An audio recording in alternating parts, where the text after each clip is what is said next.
नमस्कार।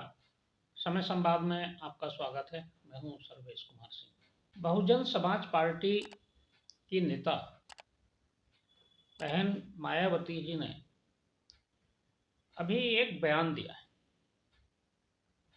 और उन्होंने मोदी जी की गारंटी पर सवाल उठाए।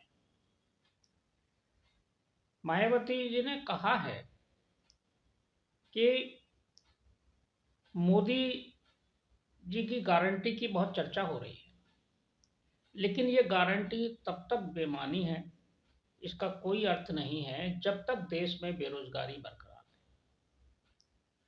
उन्होंने देश में रोजगार की समस्या, बेरोजगारी पर सवाल उठाया। हालांकि उनका जो कहना है वो राजनीतिक परिप्रेक्ष्य में हो सकता है, लेकिन ये मुद्दा अगले लोकसभा चुनाव का है,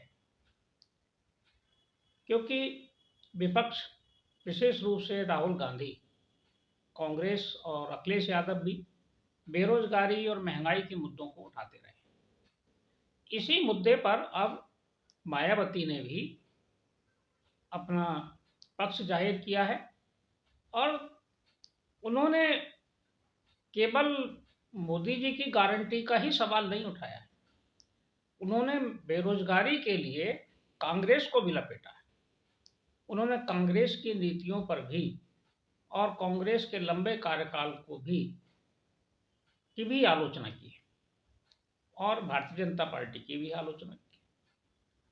मोदी जी की गारंटी पर, जो कि सबसे ज़्यादा चर्चा में आई पिछले विधानसभा चुनाव में, मोदी जी ने पहली बार गारंटी शब्द का उपयोग, मोदी की गारंटी है, ये छत्तीसगढ़ में किया था।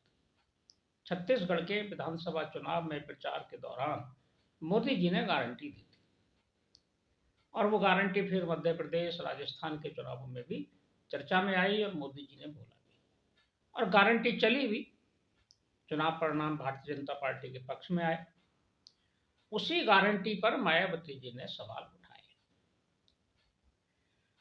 अब उनका ये सवाल उठाने का जो समय है वो ऐसा समय है कि इसके राजनीतिक मायने निकाले जा सकते हैं या राजनीतिक मायने हो सकते हैं, क्योंकि गठबंधनों की राजनीति देश में है। दो गठबंधन आमने सामने हैं।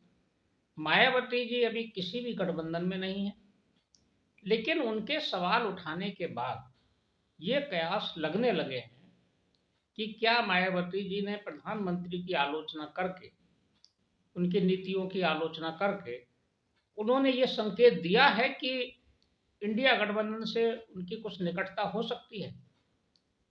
अगर इंडिया गठबंधन की तरफ से कोई संकेत मिले तो ये इसका मायने हो सकते हैं।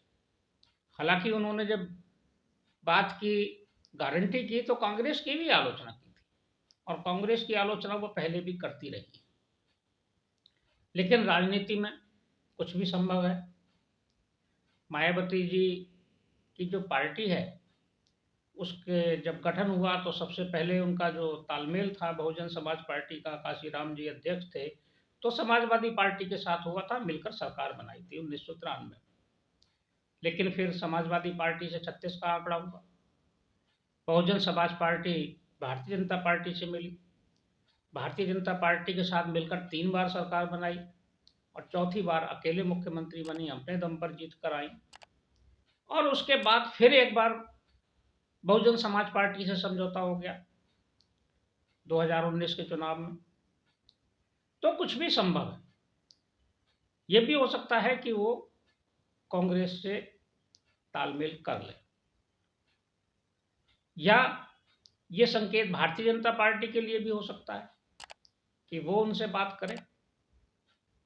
कुछ भी हो सकता है, लेकिन ये महत्वपूर्ण है कि बहुजन समाज पार्टी की तरफ से ये संकेत जरूर है कि अगले लोकसभा चुनाव में अगर कोई उनके साथ सम्मानजनक ढंग से समझौता करे, सीटों का तालमेल उनके मन मुताबिक हो जाए और भविष्य की राजनीति के लिए आश्वासन मिले, तो बहुजन समाज पार्टी किसी गठबंधन में जा सकती है।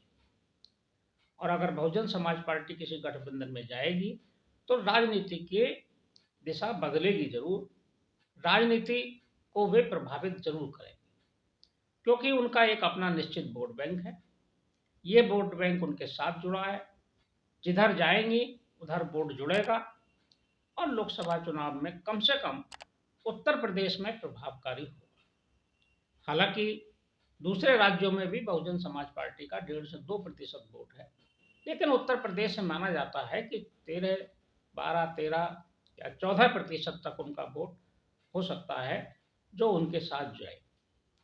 हालांकि एक समय उनका वोट 27% तक उत्तर प्रदेश में रहा, लेकिन अब घटकर पिछले चुनावों में 13-14 तक है। तो मायावती जी की जो ये टिप्पणी है ये बहुत महत्वपूर्ण है। भारतीय जनता पार्टी ने बहुत सतर्कता बरती हुई है। खास बात यह है कि मायावती जी कुछ भी कहें, कोई भी स्टेटमेंट दें, लेकिन भारतीय जनता पार्टी उनके ऊपर कोई प्रतिक्रिया नहीं करती, न बहुजन समाज पार्टी पर, न खुद मायावती जी के ऊपर, और ना ही उनके कार्यकाल के ऊपर। भारतीय जनता पार्टी बहुत सतर्क है, उनके वोट बैंक के प्रति भी और उनके प्रति भी। वो कोई भी ऐसा बयान या कोई भी काम पार्टी नहीं करना चाहती कि उनके वोट बैंक में गलत संदेश जाए। यानी कि भारतीय जनता पार्टी ये मानती है कि हो सकता है भविष्य में उनको भी उनका साथ लेना पड़े या उनके साथ आ जाए। हालांकि ये सतर्कता कांग्रेस की तरफ से भी बरती जाती रही है। कांग्रेस की तरफ से भी कभी मायावती पर कोई प्रतिक्रिया नहीं आई। इसका मतलब साफ है कि मायावती जी उत्तर प्रदेश की राजनीति के लिए बहुत महत्वपूर्ण फैक्टर हैं। और ये फैक्टर किधर जुड़ेगा? अकेले चुनाव लड़ेंगी या किसी के साथ मिलकर लड़ेंगी? अगर वो अकेले लड़ेंगी तो उनका अपना वोट बैंक है, वो प्रभावित तो करेंगी, लेकिन नुकसान वो इंडिया गठबंधन को ज़्यादा पहुंचाएगी। और अगर किसी के साथ मिलकर चुनाव लड़ेंगी तो जिसके साथ मिलेंगे उसे फायदा जरूर होगा। देखते हैं समय पर क्या परिणाम आता है, किस तरह उनका समझौता होता है या अकेले ही चुनाव लड़ती हैं, ये समय पर पता चलेगा। समय संवाद में आज बस इतना ही। कल फिर मिलेंगे किसी एक खास विषय के साथ। तब तक के लिए मैं सर्वेश कुमार सिंह आपसे विदा लेता हूँ। नमस्कार।